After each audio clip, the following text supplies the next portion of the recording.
इतिहास के पन्नों में दर्ज अगर हम किसी एक ऐसे साम्राज्य का जिक्र करें जिसकी सीमाएं इतनी विशाल थी कि सूरज भी शायद ही कभी उस सल्तनत के किसी हिस्से पर चमकना बंद करता हो। बिल्कुल, मतलब जिसकी दौलत और शान शौकत की जो किस्से थे वो पूरी दुनिया के व्यापारियों और मुसाफिरों की जबान पर रहते थे। हाँ, ये बात तो है।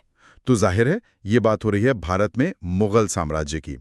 एक ऐसा साम्राज्य जिसने सदियों तक इस उपमहाद्वीप पर एक छत्र राज किया। सही कहा। लेकिन इतिहास का सबसे बड़ा अजूबा तो ये है कि जो इमारत बाहर से इतनी अजेय और लोहे की तरह मजबूत दिखती थी, वो आखिर अचानक ताश के पत्तों की तरह कैसे ढह गई? हाँ, यही तो सबसे बड़ा सवाल है। मतलब क्या ये महज गद्दी पर बैठे किसी एक कमजोर राजा की गलती का नतीजा था, या फिर इस विशाल अट्टालिका की नींव में ही कोई ऐसी दीमक लग चुकी थी जिसे कोई देख ही नहीं पाया? बिल्कुल।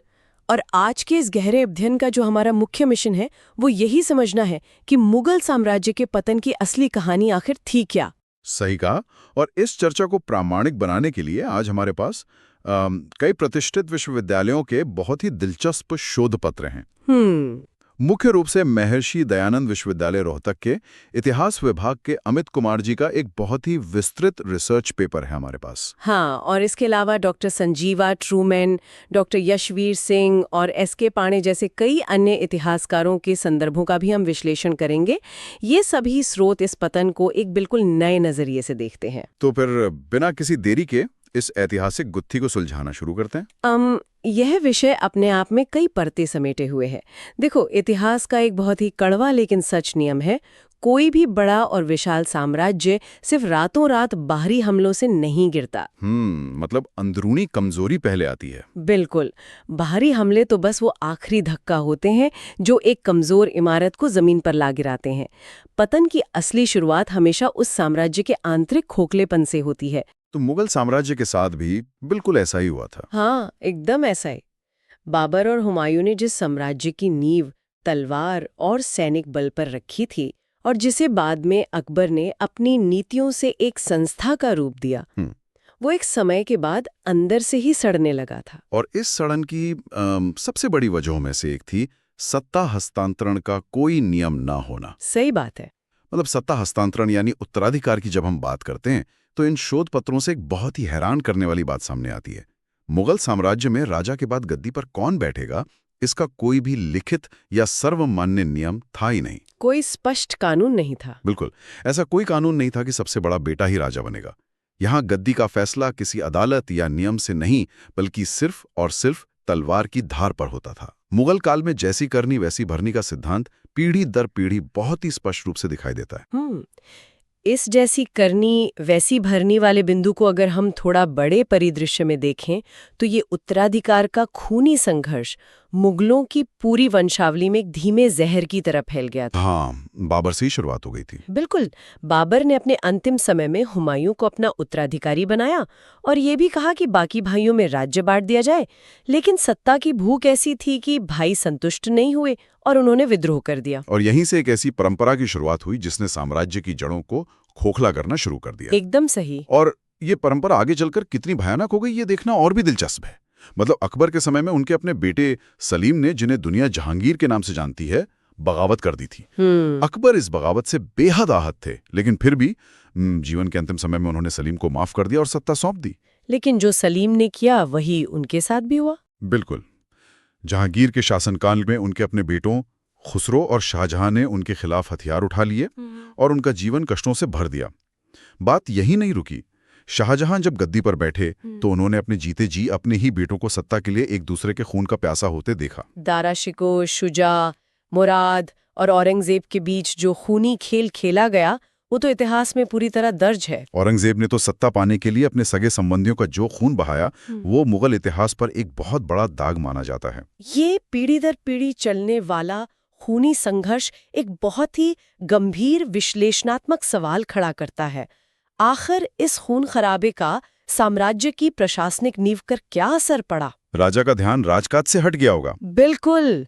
जब गद्दी के लिए इस स्तर की लड़ाइयां होने लगी तो राजा का ध्यान राजकाज, अर्थव्यवस्था और आम जनता से पूरी तरह हट गया।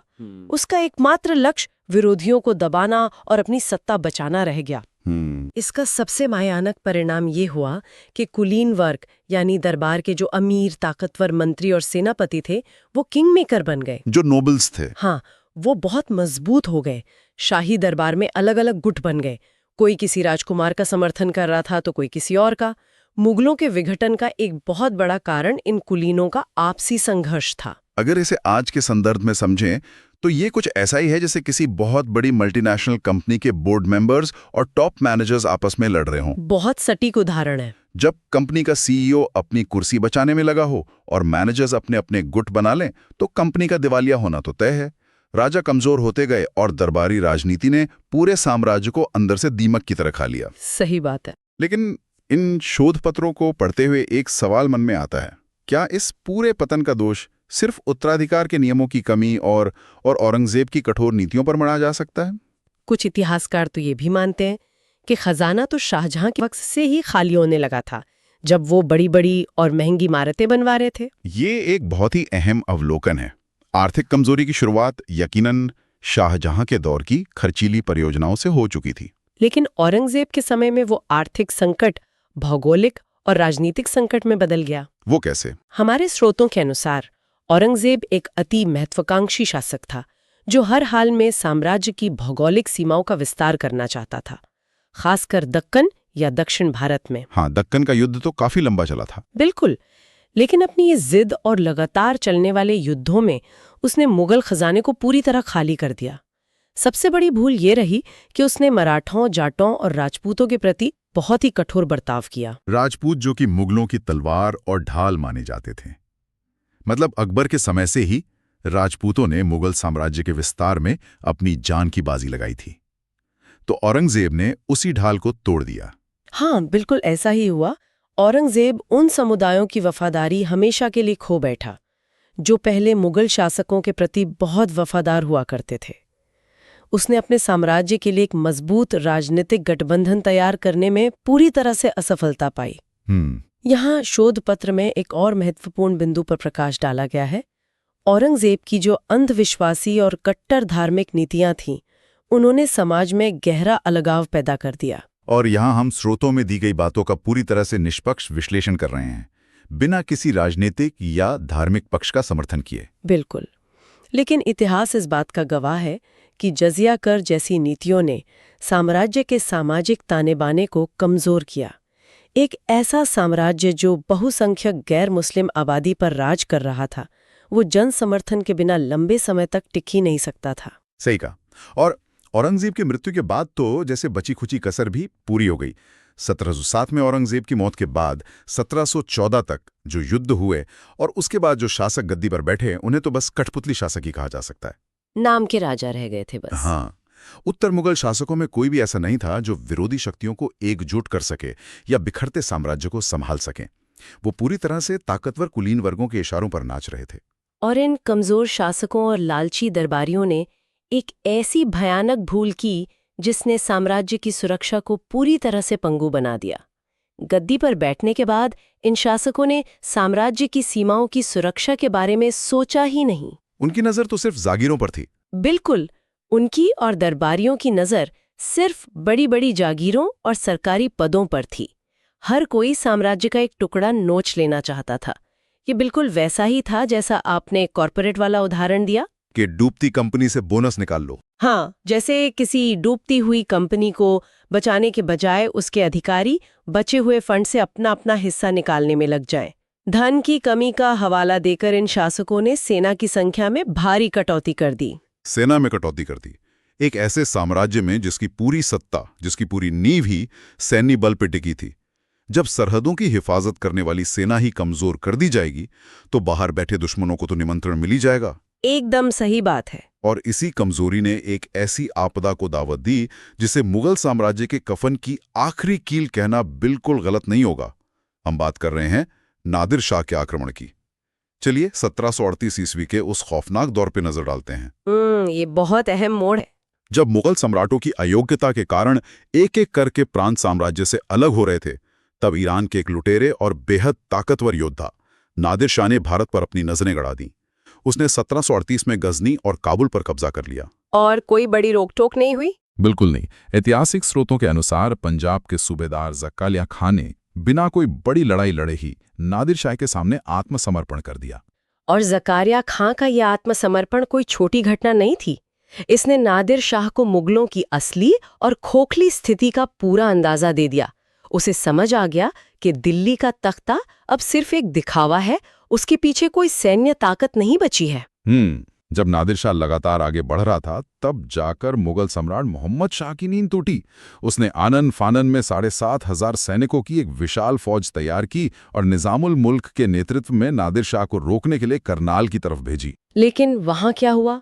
नेतृत्वहीन और कमजोर हो चुकी मुगल सेना की करनाल के युद्ध में बुरी तरह हार हुई।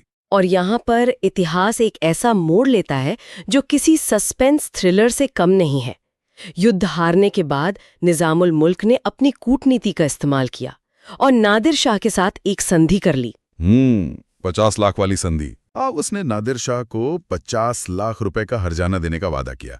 और सबसे बड़ी बात, नादिर शाह वो 50 लाख रुपए लेकर बिना दिल्ली को लूटे वापस ईरान लौटने के लिए राजी भी हो गया था। लेकिन ऐसा हुआ नहीं हुआ, क्योंकि शाही दरबार की जो आपसी गुटबाजी और जलन थी वो यहां भी हावी हो गई। सादत खान नाम के एक बागी मुगल सरदार ने, जो निजाम से जलता था ना, नादिर शाह के कान भर दिए। उसने कहा कि दिल्ली चलो। बिल्कुल, उसने कहा कि तुम महज 50 लाख रुपए लेकर क्यों वापस जा रहे हो? एक बार दिल्ली चलो, वहां तुम्हें इससे कहीं ज्यादा बेहिसाब धन मिलेगा। सादत खान के उस एक गद्दारी भरे सुझाव ने भारत का इतिहास हमेशा के लिए लहूलुहान कर दिया।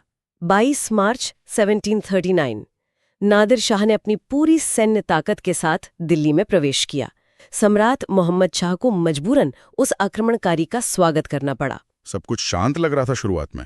सब शांत था, लेकिन तभी दिल्ली की सड़कों पर किसी ने नादिर शाह के मारे जाने की एक झूठी अफवाह फैला दी।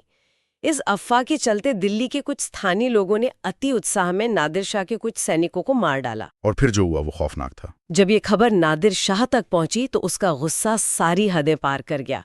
उसने अपनी सेना को पूरी दिल्ली में आम कत्लेआम का खुला आदेश दे दिया। ऐतिहासिक दस्तावेज गवाह हैं कि उस एक दिन में 20,000 से ज्यादा लोग सड़कों पर बेरहमी से काट दिए गए। 20,000 लोग, ये आंकड़ा सुनकर ही रोंगटे खड़े हो जाते हैं। और सिर्फ खून खराबा ही नहीं, लूट का जो स्तर था वो और भी चौंकाने वाला था। शोध पत्रों के अनुसार गद्दी पर बैठने के बाद नादिर शाह ने सबसे पहले अपने नाम का खुतबा पढ़वाया। रुकिए, आगे बढ़ने से पहले इस खुतबा पढ़वाने के मतलब को स्पष्ट करना बहुत जरूरी है। हाँ बिल्कुल, बताइए। उस दौर में खुतबा पढ़वाना एक बहुत बड़ा राजनीतिक प्रतीक होता था। शुक्रवार की विशेष नमाज के दौरान मस्जिद में शासक का नाम लिया जाता था। नादिर शाह द्वारा दिल्ली में अपने नाम का खुतबा पढ़वाने का सीधा और स्पष्ट मतलब था कि अब मुगल सम्राट बेदखल हो चुका है, यानी सत्ता परिवर्तन की आधिकारिक घोषणा। हाँ, और वो नादिर शाह आधिकारिक रूप से दिल्ली का नया सुल्तान है। ये मुगल संप्रभुता पर सबसे बड़ी चोट थी। ये मुगलों के स्वाभिमान को कुचलने जैसा था। इसके बाद उसने अपने नाम के सिक्के ढलवाए और फिर शुरू हुई सदियों से जमा की गई मुगल दौलत की बेहिसाब लूट। हीरे जवाहरात और सोना चांदी। हाँ, सोने चांदी के अंबार के साथ साथ वो मशहूर और कीमती कोहिनूर हीरा और शाहजहां का बनवाया हुआ तख्ते ताऊस, जिसे मयूर सिंहासन भी कहते हैं, वो सब कुछ समेटकर अपने साथ ईरान ले गया। बहुत बड़ी लूट थी वो। हमारे सूट बताते हैं कि उस लूट की कुल कीमत उस जमाने में 70 करोड़ रुपए आंकी गई थी। जरा सोचिए, 70 करोड़ रुपए उस जमाने में। हाँ। अगर आज के हिसाब से इसकी तुलना करें तो ये रकम तो किसी छोटे मोटे देश की पूरी अर्थव्यवस्था के बराबर होगी। बिल्कुल। और मोहम्मद शाह को एक अपमानजनक संधि के तहत पश्चिमी सीमा का सारा प्रदेश भी नादिर शाह को सौंपना पड़ा। इस एक आक्रमण ने मुगल साम्राज्य की रही सही शक्ति, इज्जत और खजाने तीनों को मिट्टी में मिला दिया। साम्राज्य का जो दबदबा और खौफ था वो हवा हो गया। मराठों और अन्य क्षेत्रीय शक्तियों ने मुगलों की इस कमजोर स्थिति का पूरा फायदा उठाया। मालवा, अवध, हैदराबाद और रुहेलखंड जैसे राज्य आजाद हो गए। हाँ, ये सब मुगलों के हाथ से निकलकर आजाद हो गए। सच कहा जाए तो 1748 में मोहम्मद शाह की मृत्यु के साथ ही उस विशाल मुगल साम्राज्य का वास्तविक अंत हो गया था, जिसे बाबर ने कभी स्थापित किया था। बाकी जो बचा था वो सिर्फ एक खंडार था। एकदम सही, जो अपनी पुरानी यादों के सहारे खड़ा था। ये सब तो राजनीतिक और बाहरी कारण हो गए, लेकिन यहाँ एक बहुत ही बुनियादी सवाल उठता है। क्या मुगल शासकों का उस आम जनता से कोई जुड़ाव नहीं था जिस पर वो सदियों से राज कर रहे थे? ये बहुत अहम सवाल है। स्रोत इस बात पर जोर देते हैं कि अगर हम सिर्फ अकबर के शासनकाल को अपवाद मान लें तो किसी भी अन्य मुगल शासक ने भारतीय जनता के साथ सीधा संपर्क स्थापित करने की कभी कोई गंभीर कोशिश ही नहीं की। उन्होंने आम आदमी की दशा समझने या उनके हितों की रक्षा के लिए कभी कोई ठोस कदम नहीं उठाया। बिल्कुल। मुगल अमीर और दरबारी लगातार आम जनता का शोषण करते रहे। उनका एकमात्र आधार उनकी सेना थी, जन समर्थन नहीं। और जैसे ही सेना कमजोर हुई, साम्राज्य का ढना तय हो गया था। यही वो बिंदु है जहां ये शोध पत्र इतिहास के एक बहुत ही अनछुए पहलू को सामने लाता है। अक्सर इतिहास की किताबों में राजाओं की कमजोरी, उनकी आपसी लड़ाइयों या नादिर शाह जैसे बाहरी हमलों पर ही सारा ध्यान केंद्रित किया जाता है। लेकिन इस रिसर्च पेपर में मशहूर इतिहासकार इरफान हबीब के एक बहुत ही गहरे और महत्वपूर्ण सिद्धांत का जिक्र किया गया है, कृषि संकट या अग्रेरियन क्राइसिस का सिद्धांत। ये बहुत दिलचस्प है। हाँ, इरफान हबीब के अनुसार मुगल साम्राज्य के पतन का एक बहुत बड़ा, शायद सबसे बड़ा और छिपा हुआ कारण खुद उनकी अपनी प्रशासनिक व्यवस्था थी। विशेष रूप से मुगलों की मनसबदारी व्यवस्था की कार्यप्रणाली में ही कई गंभीर और विनाशकारी समस्याएं समाहित थीं। एक मिनट, इस मनसबदारी व्यवस्था को थोड़ा आसान भाषा में समझते हैं। आखिर ये व्यवस्था थी क्या और इसने साम्राज्य को कैसे डुबोया? इसे ऐसे समझते हैं, मुगल काल में अधिकारियों और सेनापतियों को वेतन नकद न देकर उन्हें जमीन का टुकड़ा यानी जागीर दे दी जाती थी। उस अधिकारी को मनसबदार कहा जाता था। ठीक है। उसका काम था उस इलाके के किसानों से टैक्स वसूलना, यानी भू राजस्व। उसमें से अपनी और अपनी सेना का खर्च निकालना और बाकी राजा को देना। सुनने में यह व्यवस्था ठीक लगती है, लेकिन समस्या ये थी कि राजा इन अधिकारियों का लगातार तबादला करता रहता था ताकि कोई एक जगह पर ज्यादा ताकतवर ना हो जाए। अच्छा, तो मतलब एक अधिकारी को पता है कि वो इस इलाके में सिर्फ 3-4 साल ही रहेगा। ये तो वही बात हो गई कि अगर हम कोई कार किराए पर लेते हैं तो हम उसके रखरखाव पर ध्यान नहीं देते, बस उसे किसी भी तरह चलाते हैं। बिल्कुल सटीक उदाहरण है। मनसबदारों को पता होता था कि कुछ सालों बाद उनकी जागीर बदल जाएगी, इसलिए उन्होंने खेती को बेहतर बनाने या किसानों की भलाई के लिए कभी कोई निवेश नहीं किया। उनका मकसद सिर्फ टैक्स वसूलना था। हाँ, उनका एकमात्र लक्ष्य होता था कि जितने दिन वो वहां हैं, किसानों से अधिक टैक्स निचोड़ लिया जाए। इस व्यवस्था में किसानों का जो शोषण था वो प्रतिदिन बर्बर होता चला गया। जब किसानों का लगातार आर्थिक शोषण होने लगा, उन पर टैक्स का बोझ उनकी क्षमता से अधिक बढ़ाया जाने लगा और उनकी मदद के लिए कोई नहीं आया, तो जाहिर है कि खेती बर्बाद होने लगी। किसान खेती छोड़कर भागने लगे होंगे। बिल्कुल, किसान भागने लगे और जब खेती कम हुई तो सीधा असर राज्य के खजाने पर पड़ा। भू राजस्व बुरी तरह घट गया। इसी को जागीर संकट कहा गया। इस संकट ने एक ऐसी भयानक प्रशासनिक और आर्थिक अव्यवस्था को जन्म दिया जिससे उबरना मुगलों के बस की बात नहीं रही। तो ये सिर्फ एक राजनीतिक पतन नहीं था, ये एक बहुत बड़ा आर्थिक और मानवीय पतन भी था। साम्राज्य की पूरी इमारत जिस कृषि व्यवस्था और किसानों की मेहनत के राजस्व पर खड़ी थी, वही नींव धस रही थी। सही बात है। और जाहिर सी बात है, जब कोई व्यक्ति भूख से तड़पता है और उसका शोषण चरम पर पहुंच जाता है, तो उसके पास बगावत के अलावा कोई रास्ता नहीं बचता।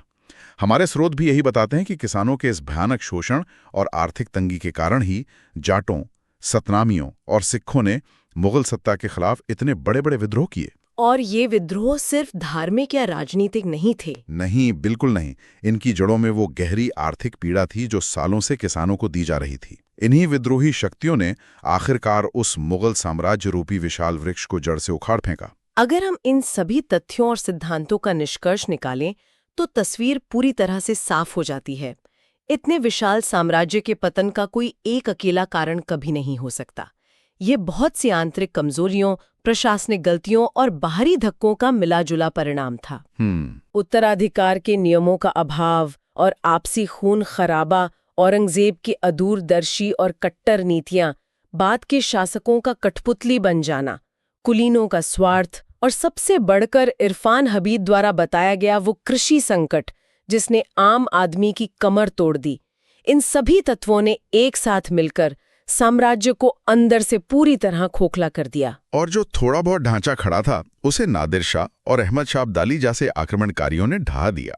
पतन का ये सिलसिला इतना क्रमिक, गहरा और दर्दनाक था कि आखिरकार 1857 की क्रांति के बाद 1862 में जब रंगून में अंतिम मुगल सम्राट बहादुर शाह जफर की मृत्यु हुई तो मुगलों का हमेशा हमेशा के लिए भारत के इतिहास से सूर्यास्त हो गया। इतिहास का एक बहुत बड़ा अध्याय खत्म हो गया। आज की इस विस्तृत चर्चा को समेटते हुए ये समझना बहुत जरूरी है कि किसी भी सत्ता या देश की सुरक्षा सिर्फ उसकी सरहदों की रखवाली या महलों की ऊंची दीवारों से नहीं होती। बिल्कुल सही। जब व्यवस्था के अंदर नियम स्पष्ट न हों, जब ताकतवर लोग अपने ही स्वार्थ में अंधे होकर राजा को कठपुतली बना लें, और सबसे अहम जब देश का पेट भरने वाले आम किसान की मेहनत को सिर्फ खजाना भरने का एक निर्जीव जरिया मान लिया जाए, तो चाहे साम्राज्य कितना भी बड़ा क्यों न हो, उसका पतन महज समय की बात रह जाती है। यही इतिहास का सबसे बड़ा और कड़वा सबक है। और इस चर्चा के अंत में एक बहुत ही गहरा सवाल उभर कर सामने आता है, जिस पर हम सभी को विचार करना चाहिए। बताइए। आज के इस अध्ययन से ये स्पष्ट है कि जब कोई भी सत्ता जमीनी हकीकत से कट जाती है तो उसका अंत निश्चित है।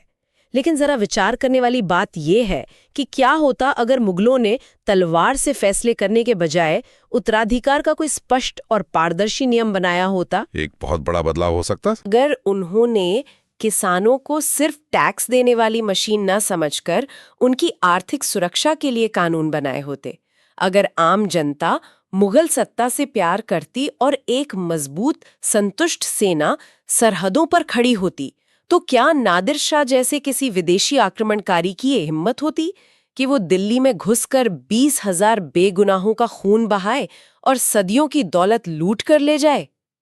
ये यकीनन एक ऐसा विचारोत्तेजक सवाल है जो इतिहास को सिर्फ घटनाओं के संग्रह से ऊपर उठाकर व्यवस्था और नीतियों के महत्व को समझाता है। इतिहास सिर्फ तारीखें नहीं है, बल्कि ये इंसानी फितरत और शासन की खामियों का सबसे बड़ा आईना है। तो आज के इस गहरे अध्ययन को हम यहीं विराम देते हैं। मुझे भी लगता है आज के लिए इतनी जानकारी काफी है। उम्मीद है कि मुगल साम्राज्य के पतन की इस कहानी से कई अनसुने और चौंकाने वाले पहलू सामने आए होंगे।